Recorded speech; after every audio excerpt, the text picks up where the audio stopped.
Livro 1º, do Tribunal. Título 1º, do Tribunal, da sua composição, dos seus ministros. Capítulo 1º, do Tribunal. Artigo 1º.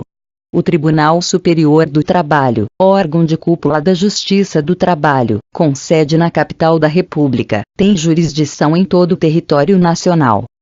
Artigo 2º. A bandeira do Tribunal, instituída pela Portaria número 291, de 16 de outubro de 1981, publicada no Diário da Justiça de 3 de novembro de 1981, simboliza a Justiça do Trabalho como órgão do Poder Judiciário, sua jurisdição e a importância social do exercício jurisdicional. Capítulo 2º. Da composição e da investidura. Artigo 3º. O Tribunal compõe-se de 27 ministros, escolhidos dentre brasileiros com mais de 35 anos e menos de 65, nomeados pelo Presidente da República após aprovação pelo Senado Federal. Artigo 4º.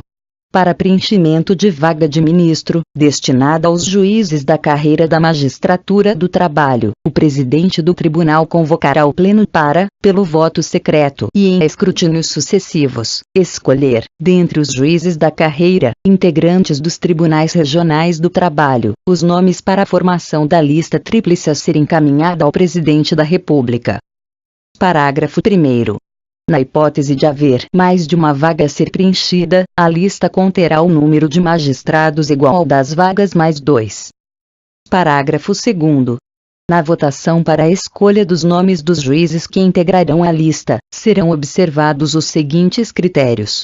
Inciso 1º. Os nomes serão escolhidos em voto secreto e em escrutínios sucessivos, para o primeiro, o segundo, o terceiro e, eventualmente, o quarto nome integrante da lista, e, assim, sucessivamente, sendo escolhido em cada escrutínio aquele que obtiver votos da maioria absoluta. Inciso 2º.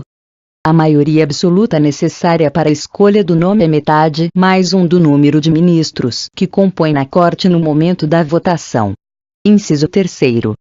Não alcançada, no primeiro escrutínio, a maioria absoluta, proceder-se-á a nova votação, na qual concorrerão os 2 juízes mais votados. Na hipótese de empate, será realizada a nova votação. Persistindo o empate, adotar-se-ão como critérios de desempate, sucessivamente, o tempo de investidura dos juízes no Tribunal Regional e o tempo de investidura na Magistratura do Trabalho.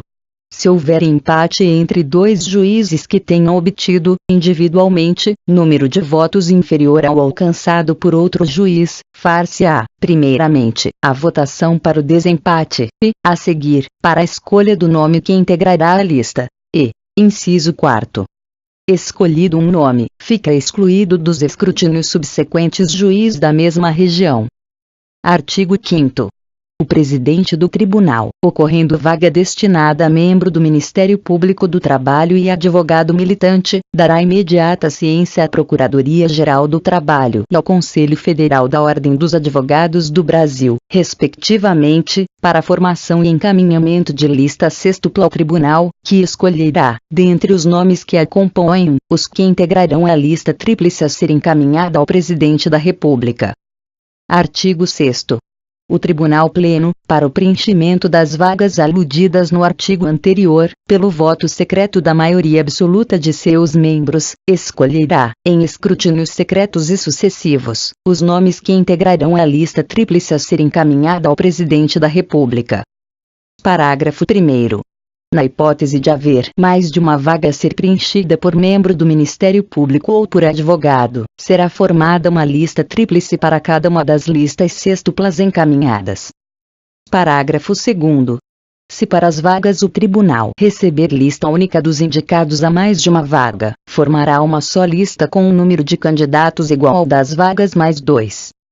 Parágrafo 3º. Aplica-se, no que couber, a votação para a escolha dos integrantes da lista tríplice, o estabelecido nos incisos do parágrafo 2º do artigo 4º. Capítulo 3º. Dos ministros. Seção 1ª. Da posse e das prerrogativas. Artigo 7º. No ato da posse, o ministro obrigar-se-á, por compromisso formal em sessão solene do Tribunal Pleno, ou perante o Presidente, a bem cumprir os deveres do cargo, de conformidade com a Constituição e as leis da República, sendo lavrado pelo Secretário-Geral Judiciário o respectivo termo de compromisso e posse, que será assinado pelo Ministro-Presidente e pelo empossado. Redação dada pela Emenda Regimental número 4 de 2012. Parágrafo único. Somente será dada posse ao ministro que haja comprovado: inciso 1º, ser brasileiro; inciso 2º, contar mais de 35 e menos de 65 anos de idade, e, inciso 3º, satisfazer aos demais requisitos legais. Artigo 8º.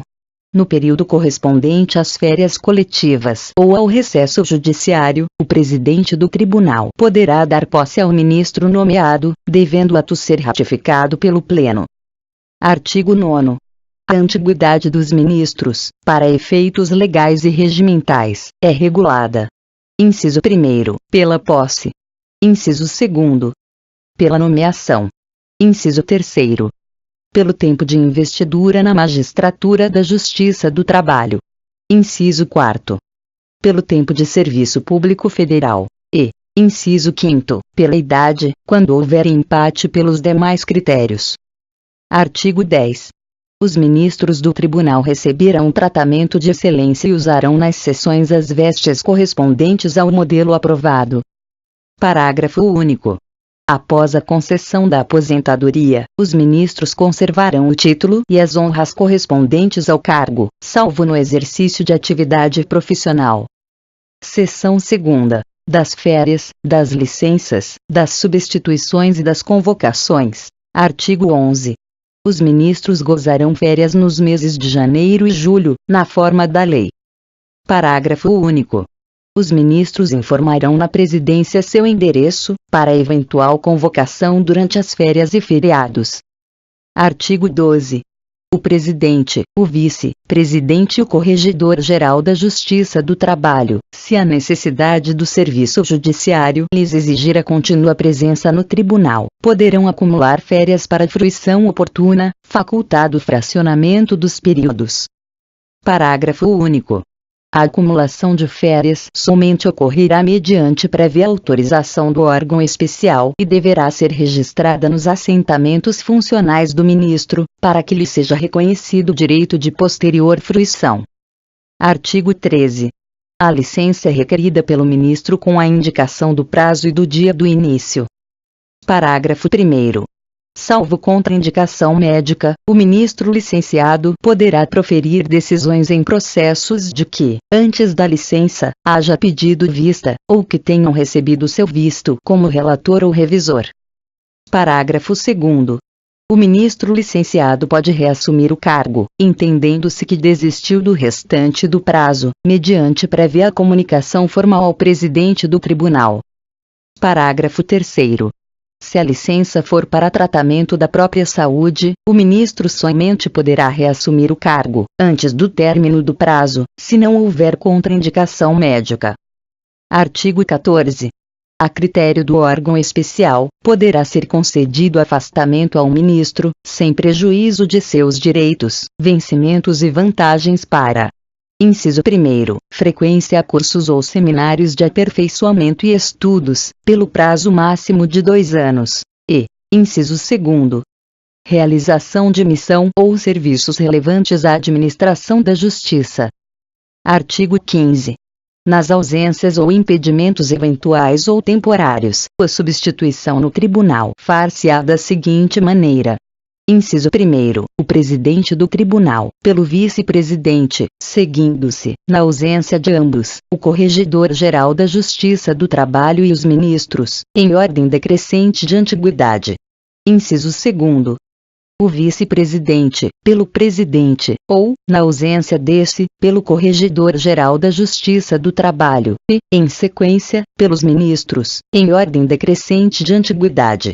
Inciso 3º, o corregedor-geral da Justiça do Trabalho, pelo vice-presidente, ou, na ausência desse, pelo presidente, e, em sequência, pelos ministros, em ordem decrescente de antiguidade. Inciso 4º. O presidente da turma, pelo ministro mais antigo presente na sessão. Inciso 5º. O presidente da comissão, pelo mais antigo dentre os seus membros. E, inciso 6º. Qualquer dos membros das comissões, pelo respectivo suplente. Artigo 16. O relator é substituído nas hipóteses e formas previstas na seção 1ª do capítulo 2º do título 1, do livro 1º. Artigo 17. Nas ausências temporárias, por período superior a 30 dias, e nos afastamentos definitivos, os ministros serão substituídos por desembargador do trabalho, escolhido pelo órgão especial, mediante escrutínio secreto e pelo voto da maioria absoluta dos seus membros. Redação dada pela Emenda Regimental número 4 de 2012. Parágrafo único. O desembargador do trabalho convocado atuará exclusivamente em turma da Corte. Redação dada pela Emenda Regimental número 4 de 2012. Artigo 18. O presidente do tribunal poderá, em caso de urgência, e quando inviável a imediata reunião do órgão especial, ad referendum deste, convocar desembargador do trabalho, para a substituição de ministro afastado. Redação dada pela Emenda Regimental número 4 de 2012. Artigo 18-A. Excepcionalmente, poderá o Tribunal Superior do Trabalho convocar desembargadores do trabalho para atuarem, temporariamente, em suas turmas. Redação dada pelo Ato Regimental número 5 de 2014. Artigo 19. Na sessão do órgão especial que decidir a convocação, os ministros deverão ter cópias das nominatas dos desembargadores que compõem os tribunais regionais do trabalho, para orientarem-se na escolha. Redação dada pela Emenda Regimental número 4 de 2012, seção 3ª, da convocação extraordinária. Artigo 20. Durante o período de férias, o presidente do tribunal, ou o seu substituto, poderá convocar, com antecedência de 48 horas, sessão extraordinária para julgamento de ações de dissídio coletivo, mandado de segurança e ação declaratória alusiva à greve e que requeiram apreciação urgente. Seção 4ª, da aposentadoria. Artigo 21.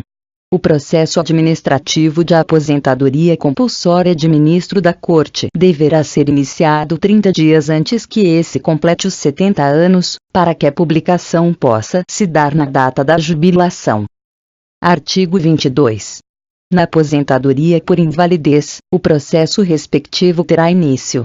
Inciso 1º, a requerimento do ministro. Inciso 2º, por ato de ofício do presidente do tribunal. Inciso 3º, em cumprimento à deliberação do tribunal. Parágrafo único. Em se tratando de incapacidade mental, o presidente do tribunal nomeará curador ao paciente, sem prejuízo da defesa que esse queira apresentar, pessoalmente ou por procurador constituído. Artigo 23.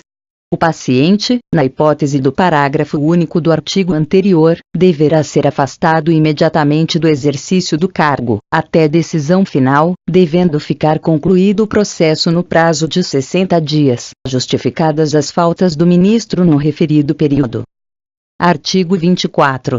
A recusa do paciente a submeter-se à perícia médica permitirá o julgamento baseado em quaisquer outras provas. Artigo 25. O ministro que, por 2 anos consecutivos, afastar-se, ao todo, por 6 meses ou mais, para tratamento de saúde, ao requerer nova licença para igual fim, dentro de 2 anos, deverá submeter-se a exame por junta médica para verificação de invalidez, na Coordenadoria de Saúde do Tribunal. Artigo 26. A junta médica competente para o exame a que se referem os artigos 24 e 25 será indicada pelo órgão especial e formada por 3 médicos, dos quais 2, no mínimo, integrem o quadro de pessoal do tribunal. Redação dada pela Emenda Regimental número 4 de 2012, parágrafo único. Na hipótese de não contar o tribunal, na ocasião, com 2 dos seus médicos em exercício, o presidente, ad referendum do órgão especial, providenciará a indicação de médicos de outros órgãos públicos para integrar a junta.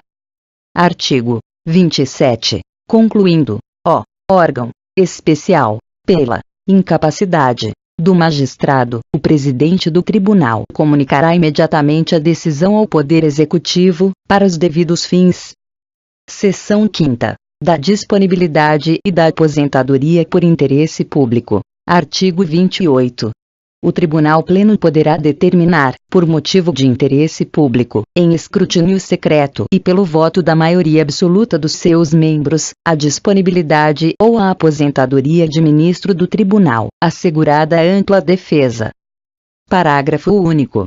Aplicam-se ao processo de disponibilidade ou aposentadoria, no que couber, as normas e os procedimentos previstos na Lei Complementar nº 35 de 79, relativos à perda do cargo, e, subsidiariamente, desde que não haja conflito com o Estatuto da Magistratura, as normas e princípios relativos ao processo administrativo disciplinar das leis nº 8.112 de 90 e nº 9.784 de 99. Redação dada pela Emenda Regimental número 4 de 2012.